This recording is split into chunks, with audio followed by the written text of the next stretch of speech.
بسم الله الرحمن الرحيم.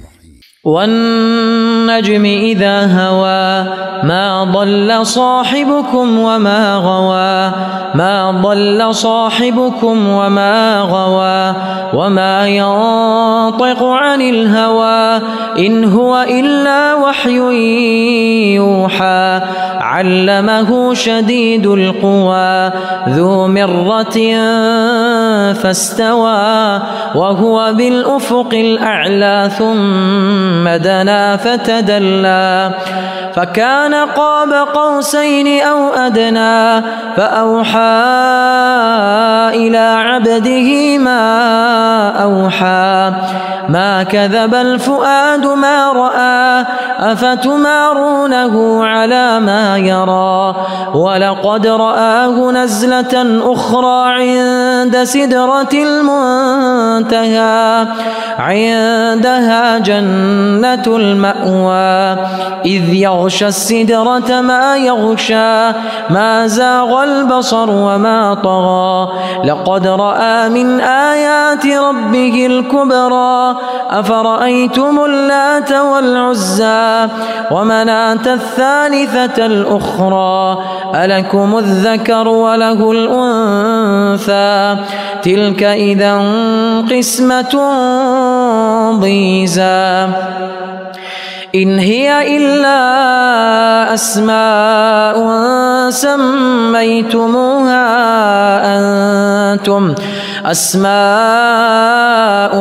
سميتموها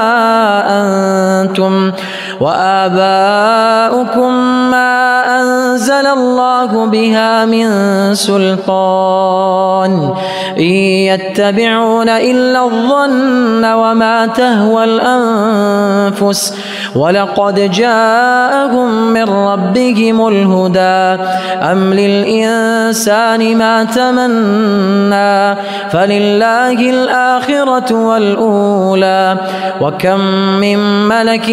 في السماوات لا تغني شفاعتهم شيئا إلا من بعد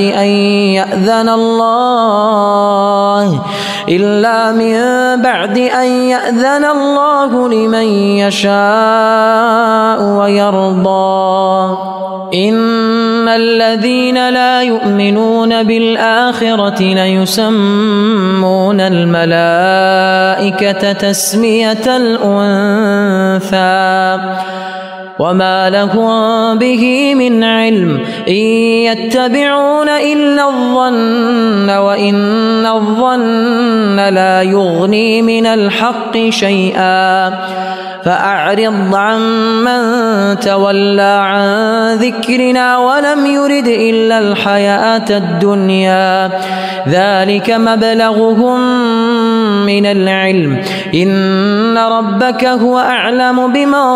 ضل عن سبيله وهو أعلم بمن اهتدى ولله ما في السماوات وما في الأرض ليجزي الذين أساءوا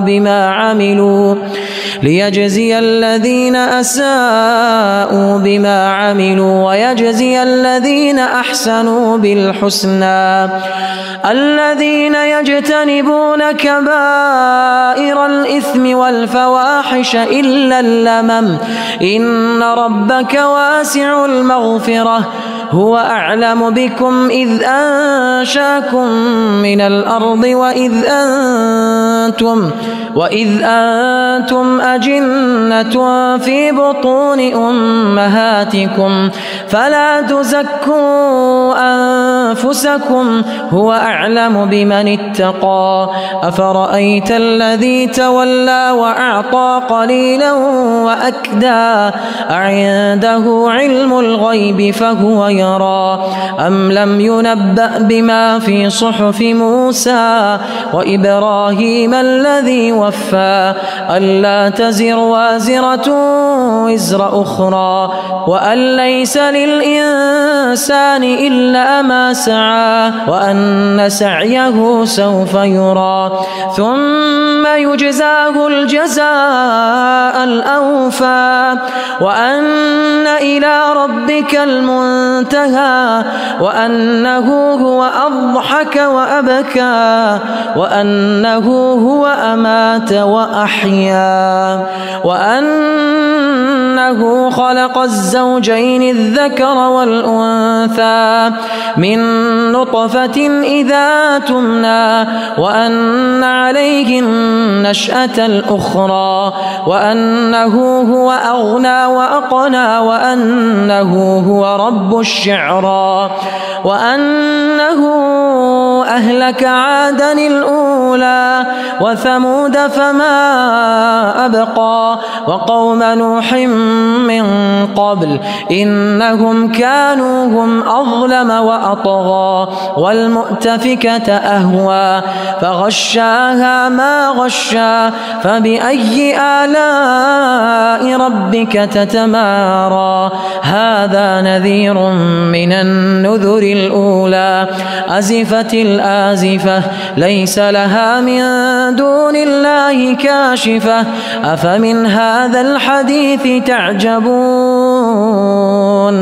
وتضحكون ولا تبكون وأنتم سامدون فاسجدوا لله واعبدوا الله